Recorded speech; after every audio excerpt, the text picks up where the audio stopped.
So after you've cut out your templates, lay your fabric on the table, place your templates on top and weigh them down with weights or pins. If your fabric's a bit slippy, then lay a cloth underneath, a piece of cloth, to stop it from slipping around. So firstly, we're going to join the front to back at the shoulder edges, pin them and then sew along the shoulder seams, finish the raw edges, press the front away from the back with the seam allowance towards the back and then top stitch on the back side. Next we're going to pin the sleeve to the raw edge of the front and back. So pin it all along.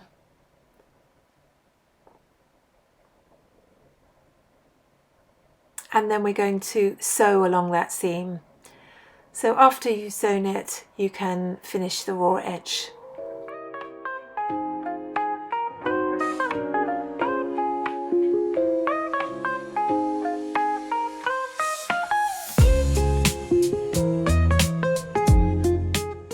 Press the sleeve away from the front and back.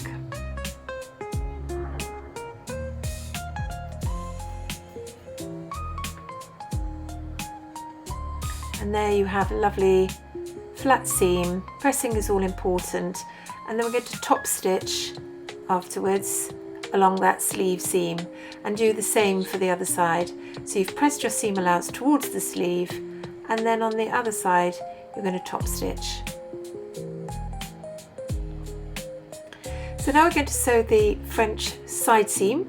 So we pin together the front and back with the underarm edges, underarm sleeve edges, and this time we're going to pin with the wrong sides of the fabric together rather than the right sides of the fabric, which is what we do normally. And then we're going to sew a very narrow edge seam, so 1/4 inch, all the way along this seam, and trim off any loose ends or any excess seam allowance, leaving 1/4 inch left. Nick under the arms at the armhole seam, and this will allow it to, it's a bit more movement. Now we're going to pin the right sides together now and pin along the same seam that you've sewn, and then we're going to sew again along this seam, and that's going to encase all those raw edges inside the edge of the seam. So this is really good for fabrics that fray too much, that are very light and airy, and that need some extra finishing.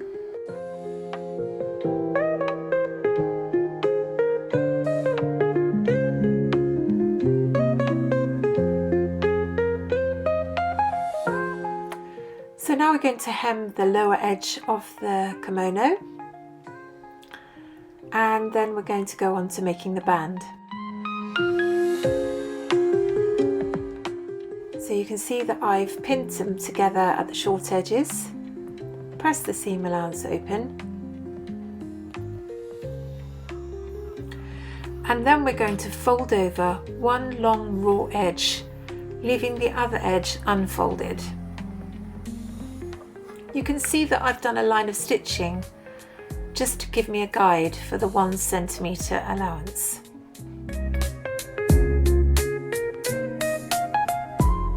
So we pin the unfolded edge to the front of the kimono, and you can see the bottom edge has been hemmed, and all the way around the neck and round to the other side. And we're going to sew it along and then press it away from the edge and top stitch it. So at the lower edge of the band, mark a line that runs parallel to the bottom edge, sew along, trim the seam allowance, nick the corner and turn to the wrong side. Give it a good press, pin it along all the way along the band,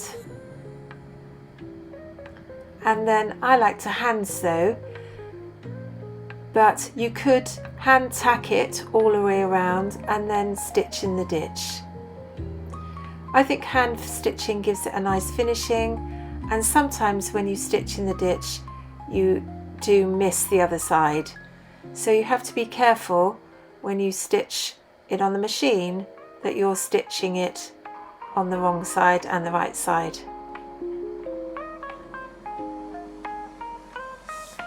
Now the pockets you could put on at the end, so we're just hemming the top edge. I like to do the pockets at the end because I think if you want to adjust the position you can do so. So fold over and press 1 centimetre around the 3 outer edges, the top edge is hemmed, and then pin to the front on each side. Now you could hand tack it before you machine stitch, it's always more safe to do that, or you could just top stitch along those 3 sides, and see how I've reinforced the corners at the top edge. Finally, we're going to hem the sleeves, nice deep hem on the sleeves, turn over, fold 1 centimetre first and press, and then fold again whatever you like, 2 centimetres, 3 centimetres, you can have the sleeve hem as deep as you like. And then stitch all the way around close to the inner edge, folded edge.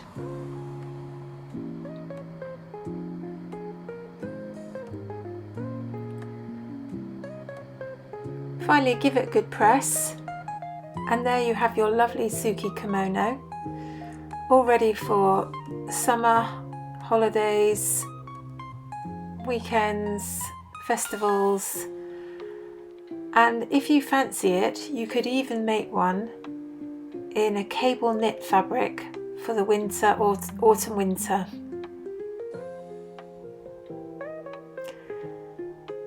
Thanks for watching. Happy sewing!